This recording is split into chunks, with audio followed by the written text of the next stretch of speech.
इसके मजीद भी कुछ फ़वाइद हैं। मैं चाहूँगा खलील भाई इस हवाले से आप इरशाद फरमाएं, मैं जब तक इधर मामलात करूँ कुछ नहीं खा लूँ। ये भी बताएं, ये मौसमी को काला नमक डाल के भी लोग जो है वो खाते हैं, क्या सब कुछ याद आया होगा आपको काले नमक के साथ?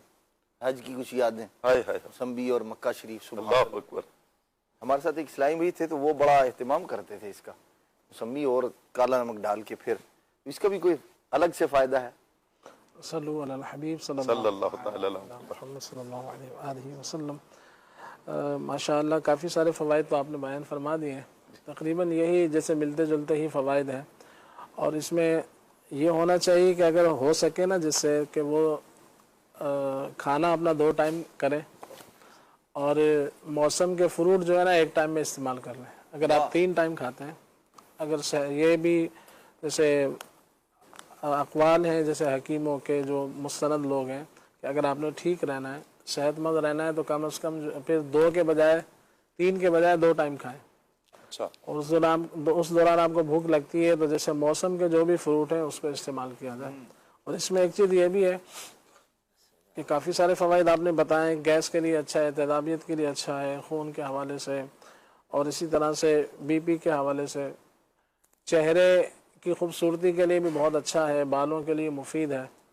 और ये जो आप इस्तेमाल कर रहे हैं जैसे मौसमी, तो इसका दीगर भी जैसे चीज़ें होती हैं, मौसमी, किन्नू, माल्टा, तो इसी तरह से तो अब ये अगर इस्तेमाल कर रहे हैं तो बालों का मैदा थोड़ा कमज़ोर होता है। अच्छा।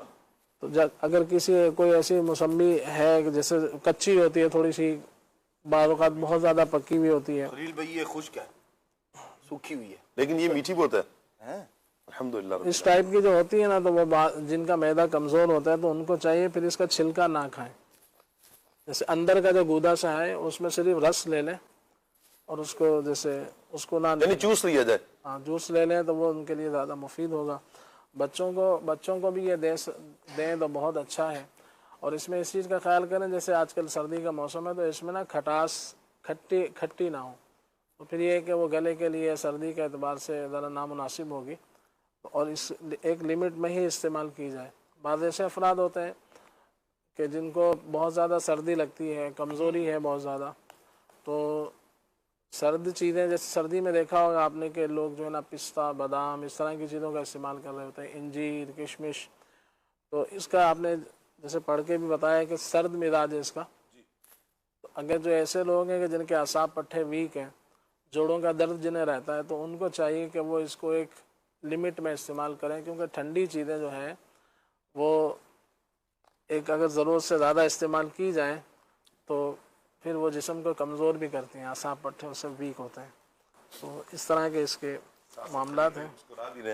और रह गया जो आपने फरमाया कि नमक डालकर उस पर खाना, बाज़ जगहों पर तो नमक और इस तरह की चीज़ें जो ऊपर डाल के खाई जाती हैं वो महज सिर्फ जायके के लिए होती हैं, जायके की हद तक होती हैं, ज़बान को अच्छी लगती हैं। और बाज़ औक़ात जैसे अदरक है या कोई अदरक है, दारचीनी है, ज़्यादातर तो अदरक, काला नमक वगैरह ही, काली मिर्च, तो ये हाजमे के एतबार से मुनासिब हो जाती है इस तरह की चीज़ें। जैसे बाज़ चीज़ें बादी होती हैं तो उस पर थोड़ा सा ये चीज़ छिड़क ली जाए, तो जैसे सौंठ का पाउडर है, जैसे अदरक का जो पाउडर होता है वो है, काला नमक है, तो इस तरह की चीज़ें अगर उसमें डाल ली जाए तो हाजमे के एतबार से ज़रा मुनासिब हो जाता है। इसके अलावा अगर आप डालना चाहते हैं सिर्फ जायके के लिए, तो डालने में तो बज़ाहिर कोई हर्ज नहीं है, एक लिमिट के अंदर आप डाल सकते हैं।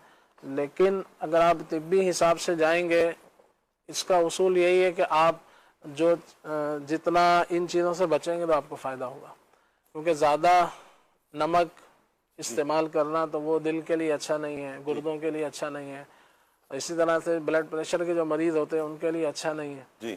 और जो नहीं है तो वो ज़्यादा कसरत से अगर इस्तेमाल करते हैं कि उनको हर चीज़ में नमक चाहिए जी, अगर कहीं बग़ैर नमक के गुजारा हो रहा है तो कर लेना चाहिए। पिछले दिनों शेख तरीक़त अमीर अहले सुन्नत दामत बरकातुहुम आलिया ने अपने बारे में कुछ इस तरह से इरशाद फरमाया था, जिसका लुब्बे लुबाब ये है कि आप जो है वो लौकी शरीफ तनावुल फरमाते हैं, उबली हुई, उसमें फरमाया था कि मैं बग़ैर नमक के इसको चला लेता हूँ। अगर उस पर नमक डाला जाएगा तो फिर जो है ना ज़बान को उसका जायके की जैसे आदत होगी तो इससे बचना ही मुनासिब है। तो इस तरह की जो चीज़ें हैं, तो जहाँ तक उसको बस जो रियल है ना, जो नेचुरल है, उसी पर उसको रखा जाए, ना कि उसके अंदर आप कई चीज़ें ऐड करें। तो फिर बाद औक़ात नमक आपने ज़्यादा मिला लिया तो उसके फ़ायदे हैं वो कम हो जाते हैं। जैसे मछली है, अब मछली आजकल बहुत अच्छी चीज़ है, सर्दी के मौसम में आप मछली इस्तेमाल कर रहे हैं, बहुत अच्छी चीज़ है। तो आप ग्रिल फिश जैसे कहा जाता है, ग्रिल के अंदाज में उसको सेक कर इस्तेमाल कर लें, या फिर उसको शोरबे वाली बनाकर इस्तेमाल कर लें। अब जब उसको मछली है उसके फ़ायदे हासिल कर रहे हैं, तो अब आपने उसको तल लिया, भरपूर तेल के अंदर उसको डबोया, खूब उसको पकाया। अब जब वो पक कर आएगी तो मैदा किसका ठीक है।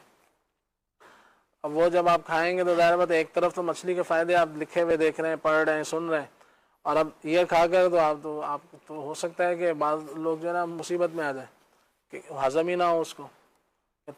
घी से तरबतर चीज़ जब आप मैदे में लेकर जाएंगे तो उसने हज़म कैसे होना है।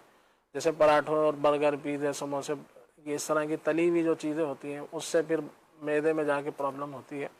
तो इसी तरह से अगर जिन चीज़ों का फ़ायदा लेना है तो वो जिस तरह से है, अगर उसमें कोई चीज़ ऐड किए बगैर आप उसको ले सकते हैं, जबकि ऐड करने में फ़ायदा हो तो ठीक है जी। तो फिर उसको वैसे ही इस्तेमाल कर लें तो बहुत अच्छा है, बजाय इसके कि उसमें नमक छिड़कें, उसको ये छिड़कें। हाँ, अगर वो उससे फ़ायदे हासिल करने, जैसे बच्चे नहीं खाते जी, तो थोड़ा सा उसमें नमक डाल दिया जाए, जहाँ हाजमे के एतबार से है तो वहाँ पर डाल दिया जाए। क्या बात है। खलील भाई, फीकी मछली भी क्या मज़ा करेगी, थोड़ा चटखारा भी होना चाहिए, कोई लीमू भी हो, मसाला भी हो, और थोड़ा जो है वो स्पाइसी भी हो, आजकल ट्रेंड में है, तो उसका तो अपना ही मज़ा है ना जी। ये नहीं कह रहे कि आप उसको मछली लाएं ऐसे ही उसको खा लें, मकसद ये है कि उसके जो ज़रूरत के तहत मिर्च मसाले जैसे हम सालन में भी डालते हैं जी, उसमें भी डाले जाएं, मगर ये है कि जैसे बहुत ज़्यादा उसको छिड़क रहे हैं, अब वो पहले से उसमें नमक भी बराबर है, सब चीज़ें अच्छी हैं, बोलो चाट मसाला लाओ, एक ने कहा भाई 2-4 लीमू लाओ, केचप ले आओ, केचप, फलां चीज़ ले आओ, फलां चीज़ ले आओ, तो मुख्तलिफ चीज़ें जब इस पर डाली जाती हैं तो उसके फ़ायदे जो थे वो तो दब गए। अच्छा, अब उसके जो नुकसानात ही रह गए बस, नुकसानात जो है ना वो गालिब हो जाते हैं। ये जो ग्रिल करके इस्तेमाल की जाती है, ये इसकी निस्बत ठीक है या ये ही ठीक है? देखिए, बेस्ट अंदाज तो ये है कि शोरबे वाली अगर बनाकर इस्तेमाल करेंगे, अच्छा, शोरबे वाली, और इस तरह ग्रिल करके इस्तेमाल करेंगे वो ठीक है। अच्छा, अगर आप दूसरी इस्तेमाल करते हैं तो वो फिर आप ऑयल अच्छा ले लें, अगर आपने करना ही है जी, तो फिर ऑयल या तो देसी घी का इस्तेमाल कर लें थोड़ा सा उसमें, या फिर आप सरसों का ले लें। अब ऑयल भी आमतौर से वो होते हैं कि जो बाजार में आप मिल रही होती है, तो पता है बाजार से लेनी होती तली तलाई, जिसमें पहले जो है ना वो 1 महीने से वो तल रहा है मछलियाँ जी। तो बहरहाल अल्लाह ताला खैर फरमाए। आप ये फरमाए। अच्छा खलील भाई, मैं एक सवाल और आपकी तरफ बढ़ाऊंगा। इस वक्त सर्दी का मौसम है, बच्चों के गले भी पकड़े जा रहे हैं, कोई खांसी, कुछ नज़ला, कुछ जुकाम, कोई कावा। लास्ट टाइम भी आपने इरशाद फरमाया था, मैं चाहूंगा कि आज भी कोई कावा जो घरेलू नुस्खा हो इरशाद फरमा दें। जी, कौन पकड़ रहा है बच्चों के गले? सर्दी पकड़ रही है और ऐसा पकड़ रही है कि आप पूछे नहीं। जी, इंशाल्लाह मैं अर्ज करता हूँ। इसमें 2 चीज़ें हैं। जैसे बाद लोग इलाज पूछते हैं, जैसे आपने फरमाया, हुक्म फरमाया कि ये बताया जाए, तो मेरा ये कोशिश होती है कि मैं ना 2 चीज़ें बताऊं। अच्छा, तो इलाज तो आपने पूछा है, लेकिन उससे पहले परहेज है। अच्छा, कि गला क्यों खराब हुआ, जी, अब उसको ठीक तो करना है, वो बात की बात है। तो अब आया कि वो खराब ही ना हो, या कम से कम असरात उस पर आए। जी, कोशिश करें कि ऐसे काम ना किए जाएं। जैसे एक तो सर्दी का मौसम है, ठीक है, उसका एहतमाम किया जाए। जो भी आपने सूट पहनना है, जो जैसे बाद लोगों ने बच्चों को आगे बिठाया होता है बाइक पर, स्कूल छोड़ने जा रहे हैं, अब उसका गला ही ख़राब होना है, ठंडी हवा जब पड़ेगी, खुद हेलमेट पहना हुआ है, ठीक है, एहतियात की वजह से भी पहनते हैं, कानूनी एतबार से भी पहनते हैं, जो भी उसकी नीयत होती है, लेकिन बच्चा जो है ना वो बेचारा आजमाइश में होता है। तो इसलिए कोशिश करें उसको आगे ना बिठाएं, पीछे, जैसे भी उसको जहाँ भी वो सेफ अंदाज में बैठ सकता है, जी, तो इस तरह का एहतिमाम किया जाए। इस तरह की चीज़ों से बचा जाए कि जो बच्चों को, जैसे चावल की कसरत है, ठंडा पानी है, इस तरह दीगर ऐसी चीज़ें हैं कि जो गलों को ख़राब करती हैं, इस मौसम के अंदर मुफीद नहीं है, उससे बचा जाए। अब इसके बाद जैसे इलाज अगर करना चाहते हैं, तो इलाज और एहतियात दोनों एतबार से आप कहवा बनाकर पी सकते हैं। जैसे एक अंजीर आप ले लें, जी, उसके छोटे छोटे टुकड़े कर लें, वो ले लें, 1-2 उसमें 2 से 3 मुनक्के डाल लें, एक अंजीर, 3 मुनक्के उसमें डाल लिए जाएं, और 1 टुकड़ा दालचीनी का, तो ये भी काफ़ी है। जी। अगर उसमें मुलेठी आपके घर में मौजूद हो तो उसका इजाफा कर लें। जी दारचीनी और ये मुनक्का, जी 3 मुनक्के, अंजीर 1 डाल लें और उसके अंदर दारचीनी का 1 टुकड़ा डाल लें, थोड़ी सी अदरक डाल लें, सही अगर मुलेठी मौजूद हो वो तो वो डाल लें। इस तरह की ये 3-4 चीज़ें जो भी मुयस्सर हो घर में, जी तो इसको बनाकर जैसे 2 कप में इसको पका लिया जाए, थोड़ी थोड़ी चीज़ें डाल लें। तो उसके बाद इसको बाद में मुनक्के को भी खा सकते हैं बीज निकाल के, जी और अंजीर भी खा सकते हैं, और मगर इसको अच्छी तरह से पका लें तो इसका पानी पिलाएं बच्चों को। सही। अंजीर गले के लिए बहुत ये ज़्यादा किस उम्र के बच्चे तक के लिए मुफीद होगा?